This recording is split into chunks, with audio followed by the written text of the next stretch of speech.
This is the news on PBCJ. I am Simone Absalom. The total number of confirmed COVID-19 cases in the island as of Monday morning is 350. The Ministry of Health and Wellness's National Surveillance Unit advised that 45 samples tested positive for COVID-19 in the last 24 hours. The 45 new cases comprises 19 males and 26 females ranging from age 1 year to 75 years old. 11 of the 45 new cases are employees with the workplace cluster in St. Catherine. 14 are contacts of a confirmed employee in that cluster. 10 are contacts of a confirmed case and 10 are under investigation. 178 of the 350 confirmed cases are employees in the workplace cluster in St. Catherine. 321 persons are in isolation. 91 are in quarantine at a government facility. 7 persons have died. 28 have recovered. An investigation has been launched by the Ministry of Health and Wellness into the death of 24-year-old Jodian Fearon, who died a day after giving birth. The controversy arose after speculations by various sectors of society that Ms. Fearon was refused vital care by several prominent hospitals in Kingston because she showed signs of the coronavirus COVID-19. There is blame shifting and finger-pointing being bandied about in the wake of the public outcry that has arisen. PBCJ's Carl Francis put together a timeline of what happened leading up to Ms. Fearon's death. Jodian Fearon was reportedly admitted to the Andrews Memorial Hospital in Kingston on Thursday, April 23, 2020 by Dr. Lloyd Golson, an obstetrician with practicing and admitting privileges to deliver her baby. After being admitted, Ms. Fearon reportedly began showing symptoms of the COVID-19 virus, including a cough, fever, and shortness of breath. Concerns were raised by the hospital about a number of things, namely her safety and that of her baby, because the hospital is reportedly not equipped with a functional intensive care unit to provide respiratory support. There was also concern about the safety of all the other patients and their babies in the maternity unit due to the lack of an isolation facility. In a release, the Andrews Memorial Hospital Limited said the decision was made to clear the maternity unit of all the other patients to ensure their safety. It's understood that attempts made to have Ms. Fearon transferred to the University Hospital of the West Indies and the Victoria Jubilee Hospitals proved unsuccessful. On Friday, April 24, 2020, her physician reportedly recommended an urgent C-section. Though Andrews Memorial Hospital was not equipped to deal with a patient with COVID-19, they reportedly gave the green light for the procedure recommended by her physician. Ms. Fearon was reportedly prepped and made ready for surgery.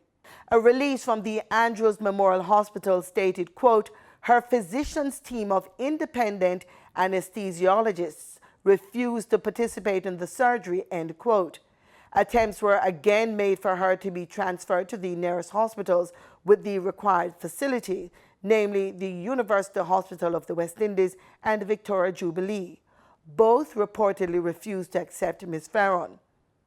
The Andrews Memorial Hospital was eventually able to secure a transfer of the patient to the Spanish Town Hospital. She reportedly sat in the ambulance for over an hour as the hospital prepared to receive her. She was able to deliver her baby after collaboration with the National Emergency Operations Center, EOC. She was then transferred to the University Hospital of the West Indies. Ms. Fearon passed away on Saturday, April 25, 2020. There are a lot of stories going around as to what led to her untimely passing. Firstly, I want to express my deepest condolences and regret at her passing to her family members, to her friends, and indeed to all of Jamaica. I have asked for a thorough investigation to take place, and as soon as the results are available, which I hope will be very soon, we will make the information public. In the meantime, we will give whatever support is necessary to the newborn child, who I understand is stable and in hospital, and whatever counseling support we need to give to other family members.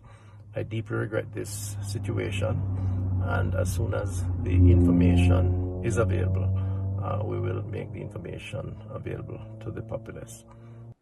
Calls are being made for the establishment of a protocol outlining procedures or steps hospitals should take if a patient who is pregnant and needing emergency care presents with COVID-19 symptoms.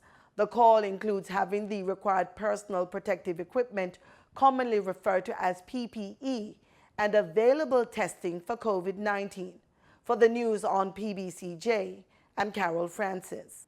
Members of the Upper House of Parliament have voted to extend the states of public emergency SOEs in several police divisions. While speaking on the resolutions, Leader of Government Business in the Senate, Kamina Johnson-Smith, noted that enhanced security measures implemented under ongoing states of public emergencies must continue, even as the country grapples with curtailing the spread of the coronavirus. She says when compared to the same period in 2019, January 1 to April 15 saw decreases in all serious crimes. There have been reductions in murders and shootings by 0.5% and 9.3%, respectively. Robberies are down by 15.9%, break-ins are down by 20%, rape is down by 36.2%, and larceny is down by 54%. In respect of the bi-parishes, the state of public emergency in the bi-parish of Clarendon and St. Catherine, which was declared on the 5th of September, and reviewing the period between that date and the 15th of April, as against the immediately preceding period, that area collectively experienced an overall reduction in murders and shootings by 30%, Mr. President, and 36% respectively. Senator Johnson-Smith says it can be argued that the additional measures to curtail the spread of COVID could be the reason for the downturn in criminal activity, but that's not necessarily so.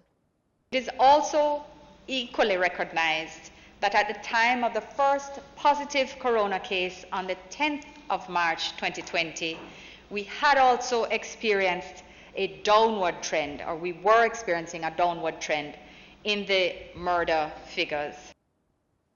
The resolutions were unanimously approved by members of the Senate present, which means that the SOEs in St. James, Hanover, Westmoreland, Clarendon, St. Catherine North, St. Andrews South and Kingston East will continue for another 90 days until July 25.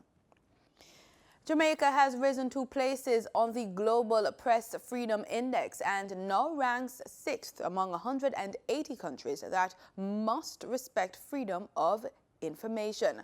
Published annually by Reporters Without Borders, the index evaluates the level of freedom available to the media throughout the world. The new ranking was highlighted by Leader of Government Business in the Upper House, Senator Kamina Johnson-Smith.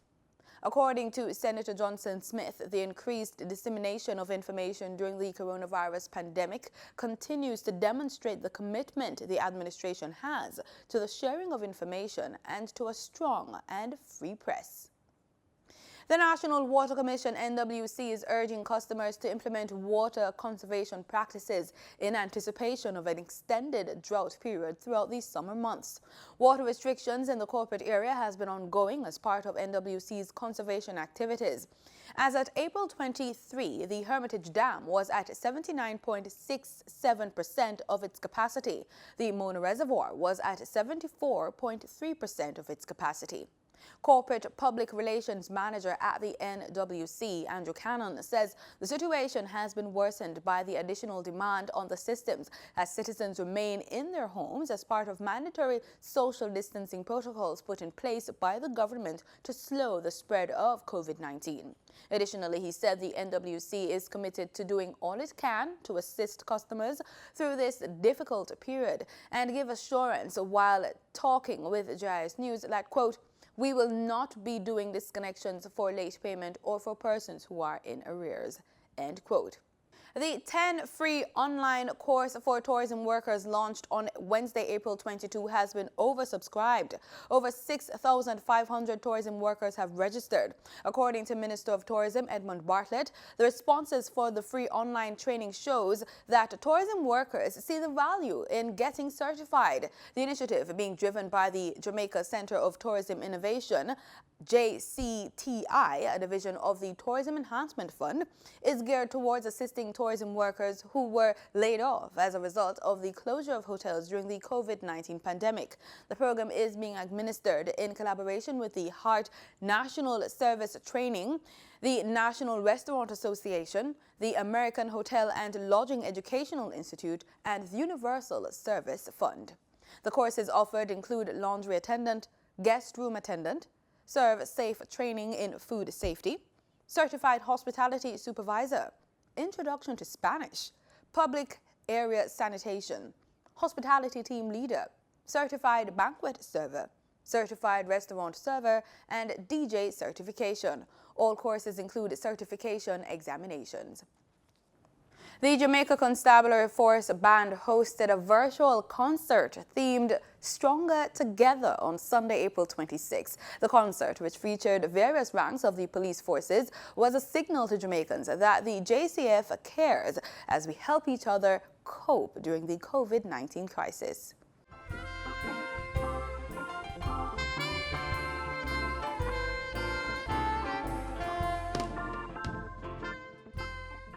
The stage was simple and uncluttered.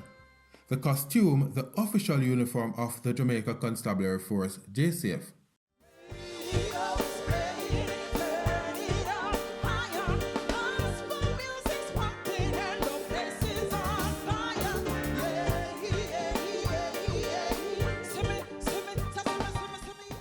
The band and its members was not simple.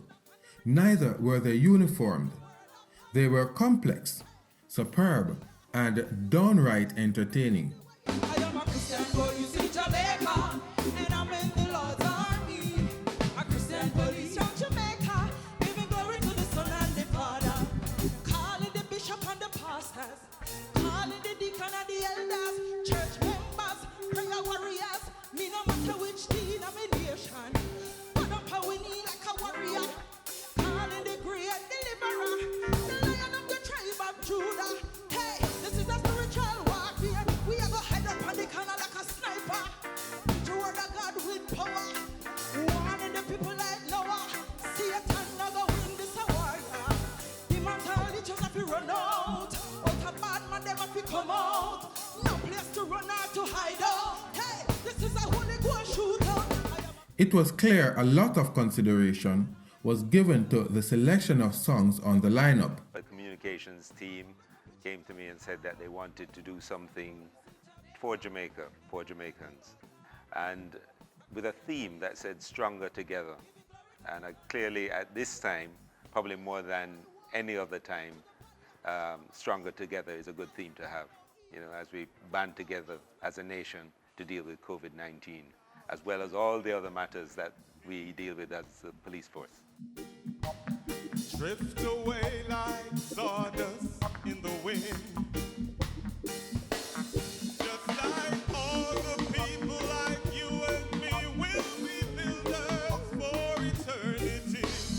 Each is given a bag of tools, shapeless man, and a book of rules.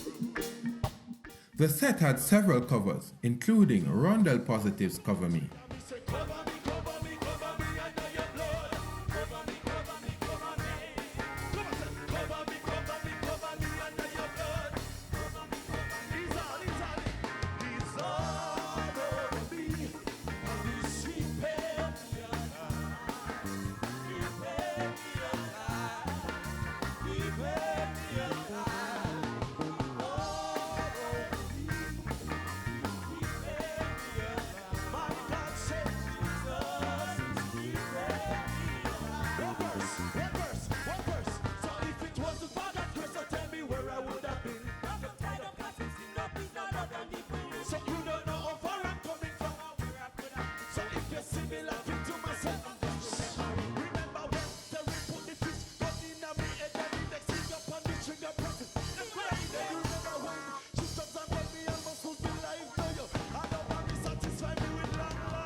sometimes when the officers perform, people will come and say, are they real officers? Are they just people in uniform? Exactly. So that's what we get when our band performs. So we really like to showcase our talent.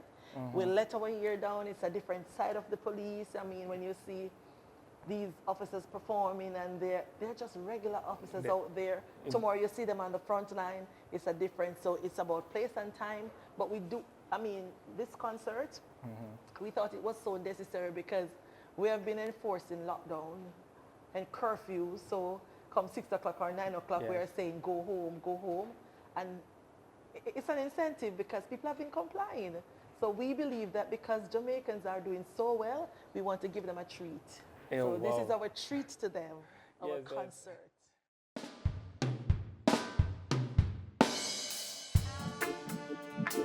All of them people I know say them tongue in them yard, man. Stay at home, people stay at home. Stay at home, people stay at home. That little virus was born on the other side of town.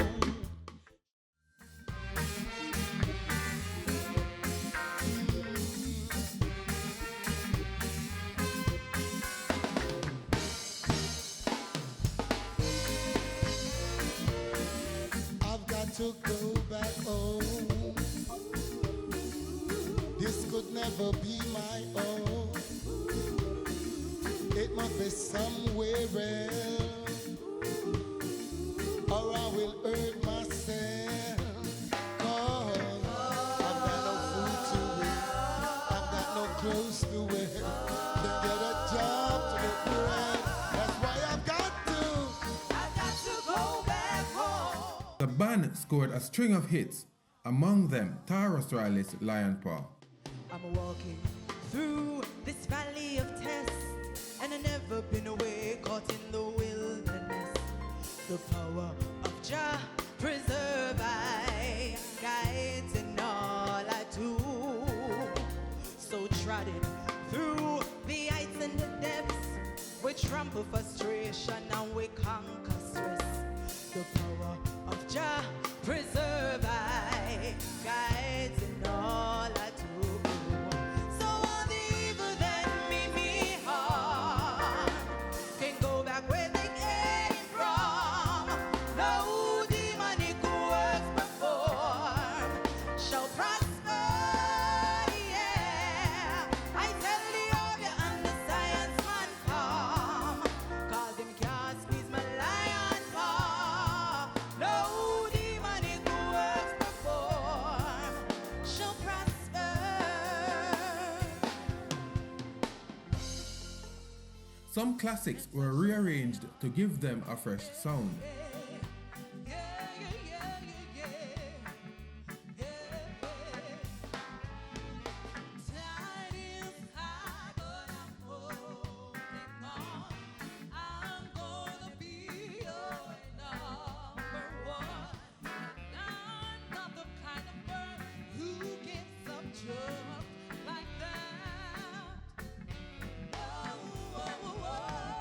It's not the things you do that tease and hurt me back, but it's the way you do the things you do to me. I'm not the kind of girl who gives up just like that. Time is high, but I'm holding on. I'm gonna be your number one.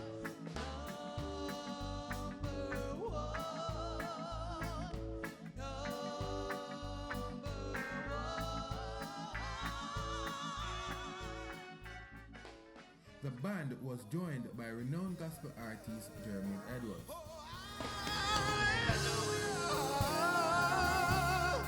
To our King. Hallelujah. I will sing. You are great, almighty, and on earth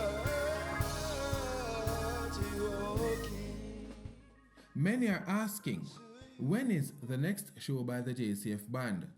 For the news on PBCJ, I'm Marlon Samuels.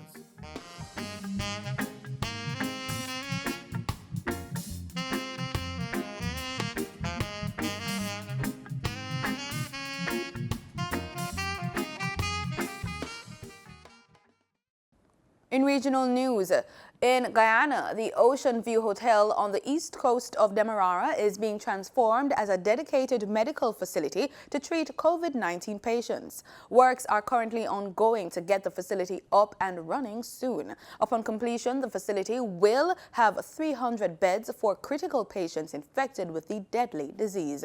Newsroom Guyana reports.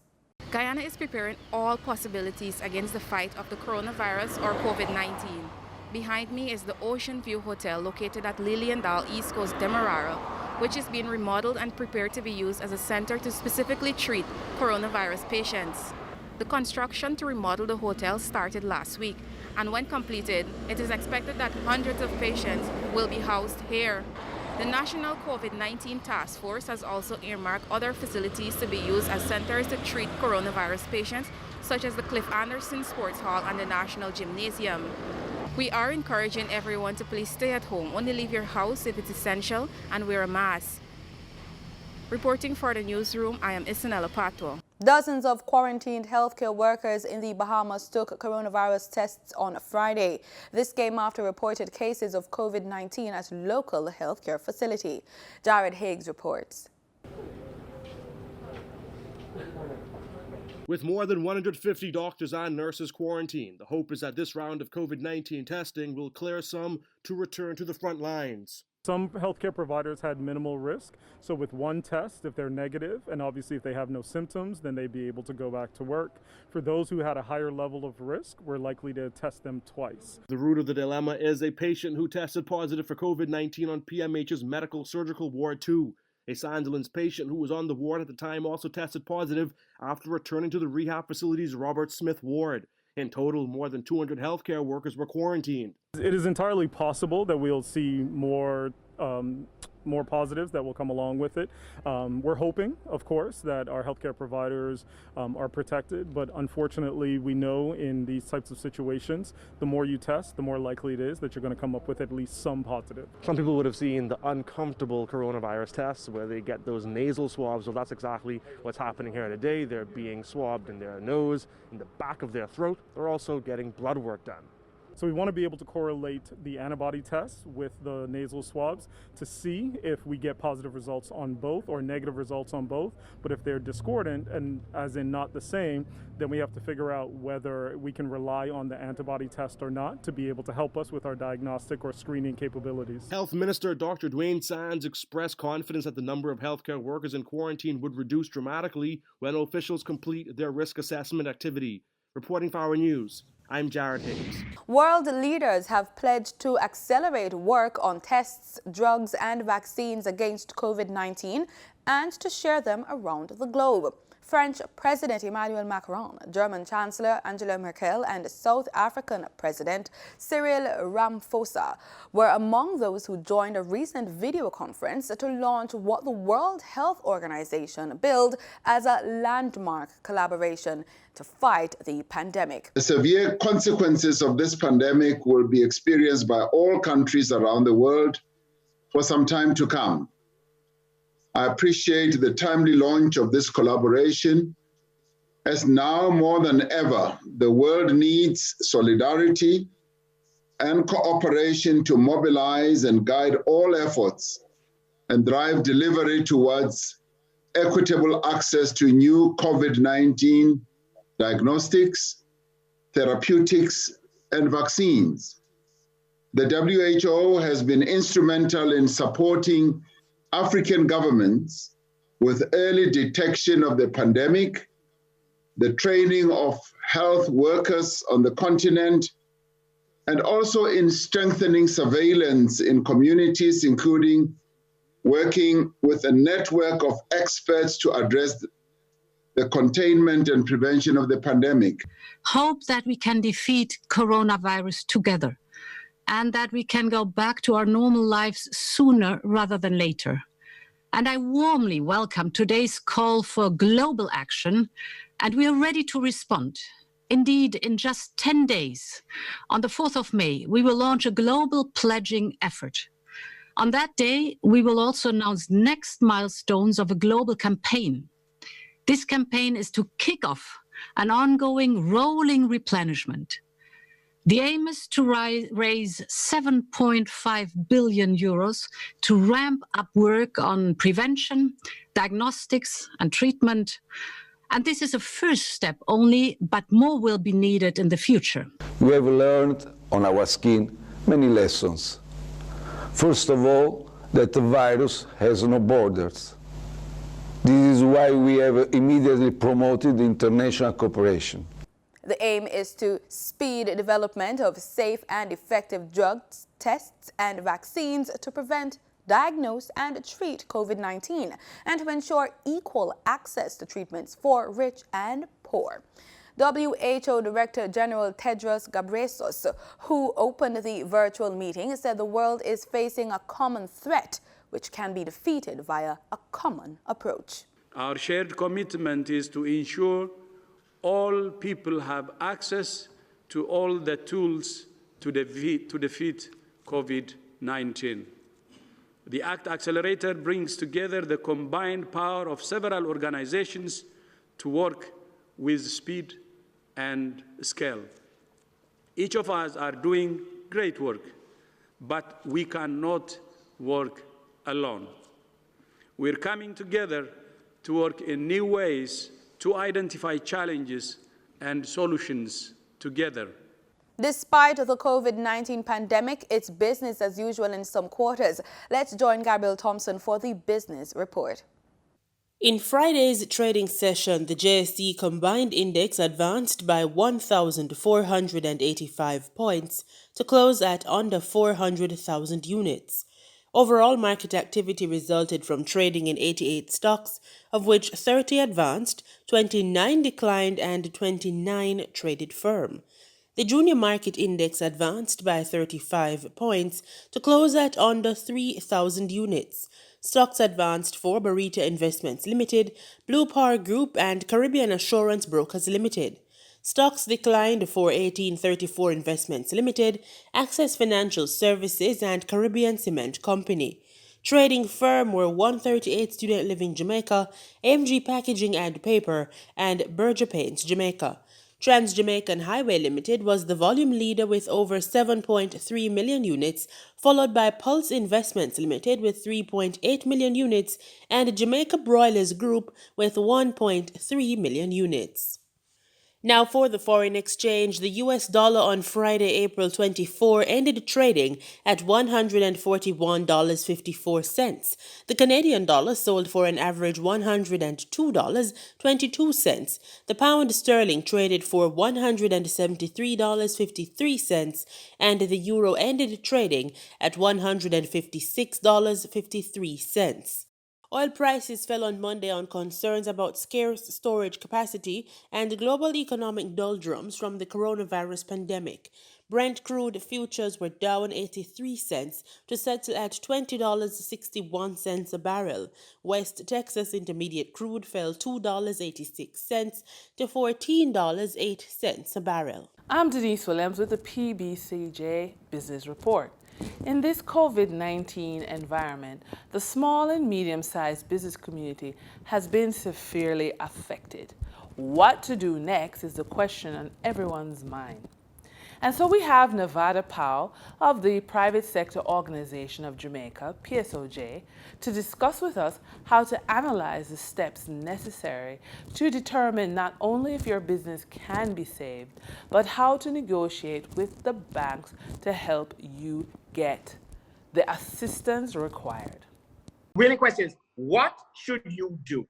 And I wish life was so easy that I could say one answer for everybody. Unfortunately, it's not like that. Honestly, it depends. Right. All right. Okay. What does it depend on? Okay. Okay. The first thing you have to do is what I call an internal assessment of your situation, right? how badly are you damaged currently? And I'm going to use the two different versions of nobody. I think a few people, maybe healthcare and stuff, are sailing, right? Online education stuff, edufocal and stuff. Those are just doing well. They don't have a problem. Right. Most other SMEs we talk to, either they're closed, Right. Nothing done for now, or they're struggling but operational. Right. And again, even the way you think about that will be very different, because if you're closed, you have to assess very differently than if you're struggling operationally. Struggling operationally, you see your way more easy to surviving. If you're closed, you have to think about whether or not you actually will reopen that business. Yes. If it's and you may think differently. If we said it's gonna be 3 months, you said maybe 6 months, 9 months, years, no way, 2 right? years. So exactly. So really, that is one of the first things, right? Are you closed now, and versus are you still operational but struggling? So that's one thing, and we'll come to how you think through that. Second, how easy is it that you're going to recover?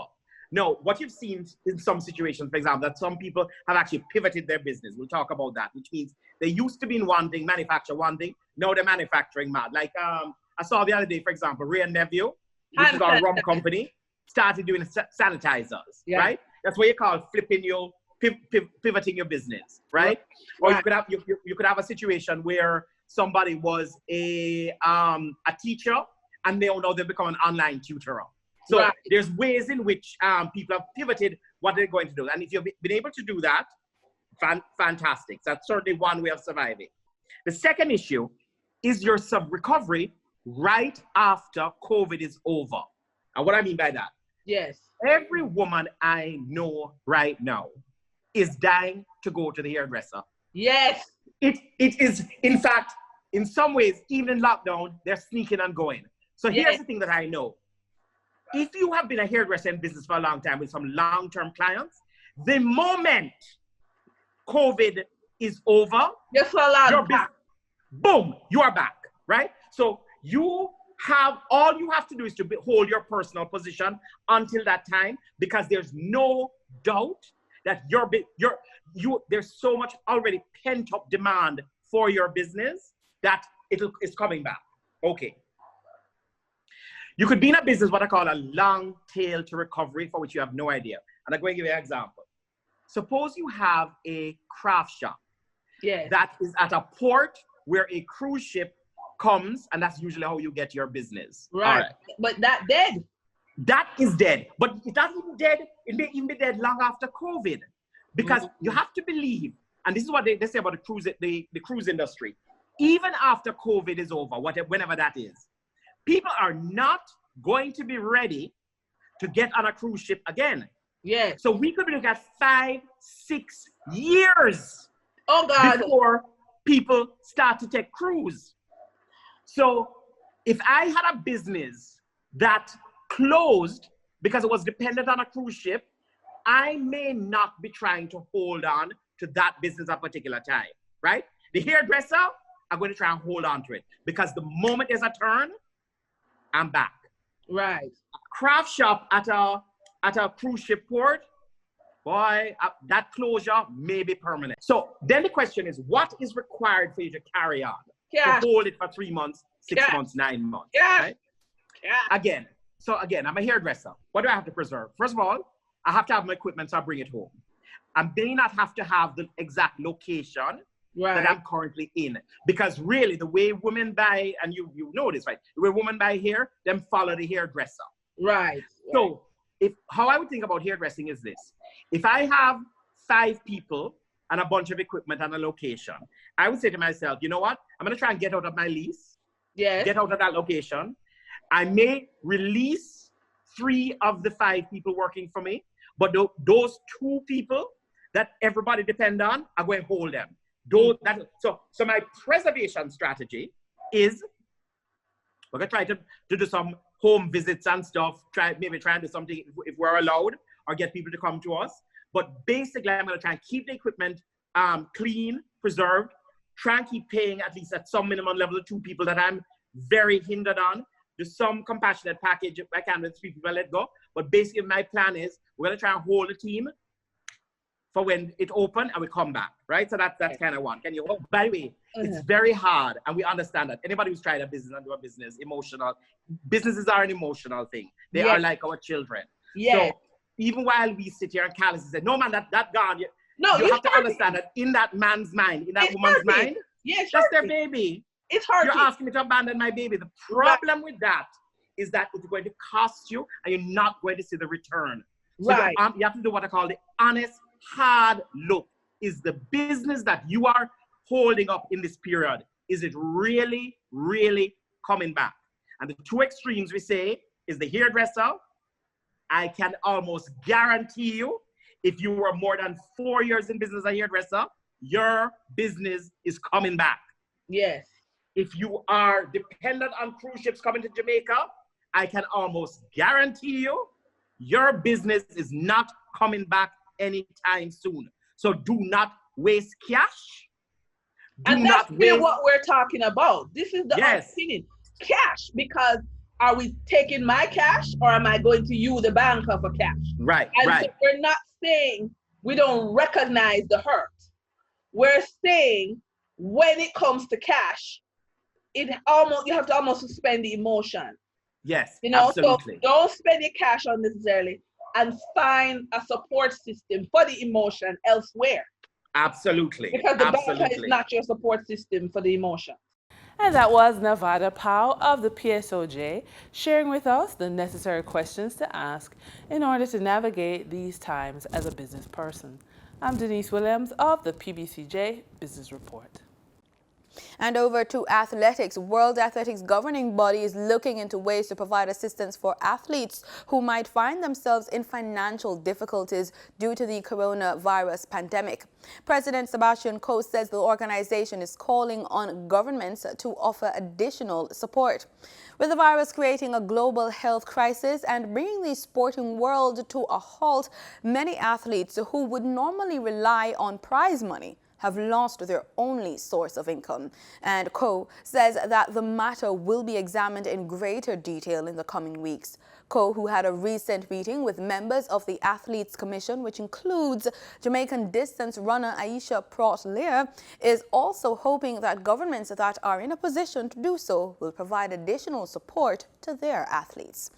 And that's the news on PBCJ. Keep watching PBCJ. We are the People's Station. Stay home and stay safe.